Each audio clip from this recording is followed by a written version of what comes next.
It's easy to find weather information almost anywhere these days, including social media. Be wary of posts from unreliable sources. We are constantly monitoring the latest model runs and data. If there's a threat, we'll be talking about it. When a major hurricane is threatening the northern Gulf Coast, it becomes a race against time to move as many people out of harm's way as possible. In Mississippi, contraflow is an emergency plan called for by the governor of Louisiana and granted with permission of Mississippi's governor. In order for the governor of Louisiana to call for contraflow, there must be a mandatory evacuation order in place in the city of New Orleans. So that's one consideration. And another consideration is, of course, the storm that is going on in the Gulf at that particular time. Generally, it must be a Category 3 or higher, and there also must be at least 72 hours in advance in order to prepare to implement contraflow. When enacted, contraflow reverses the southbound lanes of I-55 and I-59, making them both four-lane northbound routes. This eases the strain placed upon the interstate system by about 500,000 residents evacuating from both Louisiana and the Mississippi Gulf Coast. Quickly reversing the southbound lanes of the interstate is no easy task, but thanks to effective planning, MDOT has it down to a science. We already know the traffic control devices that we'll need to put in place prior to having to implement this kind of event. And that includes not only, your traffic cones and barrels and things like that, but also some digital message signs. It takes less than 3 hours for MDOT crews to mobilize and implement contraflow operations. MDOT was recently awarded a $4.8 million grant to extend and upgrade the contraflow process. It will involve the extension of the current contraflow route to make it a little bit further north. It will also provide for gates at the exits on I-55 and I-59. The grant will also provide for some more signage that we can use in the case of contraflow. While we hope the contraflow never needs to be enacted, you can rest assured that MDOT will be ready when the time comes. Tropical cyclones are not just a coastal threat. As they move inland, they don't simply vanish. Yes, they will weaken as they lose the warm fuel of the water, and they may even slow down depending on the atmospheric setup, but hazards will move inland with the landfalling system. A tropical hazard that's often overlooked but can be the most deadly is inland flooding. As the name points out, this is flooding that happens from heavy rain away from the coast in association with a tropical system. It can happen hundreds of miles inland, and it doesn't have to be from a strong storm or near the storm center. It's most common with storms that are slow moving like Harvey in 2017 or large like Hurricane Katrina. Inland flooding from a tropical cyclone can hit like a 1-2 punch as the rainwater flows into rivers and creeks, leading to more flooding. Here are just a few of the tropical cyclones that have hit Mississippi in prior years, and you can see we're no strangers to storms traveling well across our state, many times dropping sizable rain. Here are some notable rainmakers for inland areas. Faye, which brought 5 to 8 inches to parts of central and eastern Mississippi. With Katrina, 5 to 10 inches were reported well away from the coast. And with Gordon, there were reports over 10 inches around Brandon, Mississippi.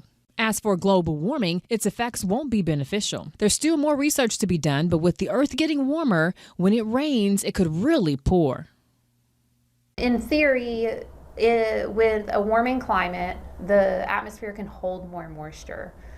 When the atmosphere can hold more moisture, then it can precipitate out more moisture. And so with hurricanes, if the atmosphere can hold more moisture and a hurricane develops in that environment, then certainly it can lead to more precipitation.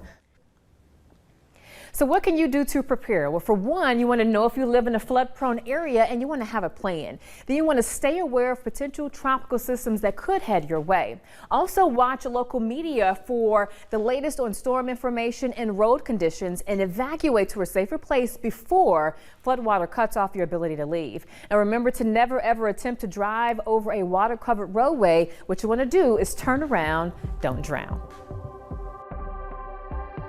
When it comes to severe weather events, including hurricanes, being prepared and staying informed are two of the most important steps that we can take as individuals. Part of staying informed is knowing what you can expect when a hurricane impacts your region. First Alert meteorologist Chase Franks brings us the details on what we can expect here in central and southern Mississippi. We here in Mississippi are no stranger to hurricanes. That's something that we have been dealing with since Camille back in the 60s and then now Katrina back in 2005. So we are no stranger to major hurricanes.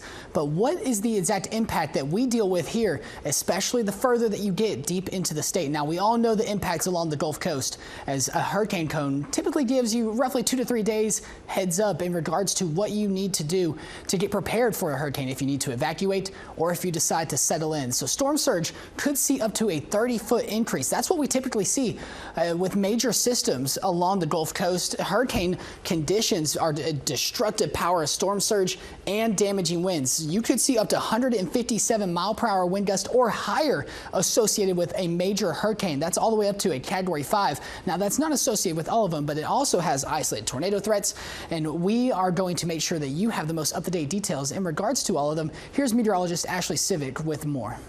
Now that you know the types of impacts hurricanes can have, you will want to be prepared for the effects after the storm is gone. Our Howard Ballou recounts the days leading up to Hurricane Katrina. From all indications, this was going to be more severe than Camille, which had set the standard for devastating hurricanes at the time. Despite the warnings, not everyone evacuated the Gulf Coast. It wiped out a portion of the Gulf Coast of Mississippi. Places like Waveland, we had police officers hanging on a tree for their lives. As the hurricane made landfall, people began to travel north, only to find little relief. There was a lot of gouging going on. State officials had to get involved to stop this. Everything went up. Gas prices went up, whole cost of hotels. People took advantage of people in need, which is just insane. Despite the hardships, we have learned from these strong storms and now how to prepare for both before and after the storms. I think people are more aware, and our state and local agencies do their due diligence to make sure that we are prepared if worse comes to worse. Coming up after the break, we'll take you inside the Mississippi Aquarium in Gulfport and find out how they prepare for hurricanes. A tropical depression is the beginning of a tropical system. Once winds reach 39 miles per hour, it becomes a tropical storm. At 74 miles per hour, it becomes a hurricane.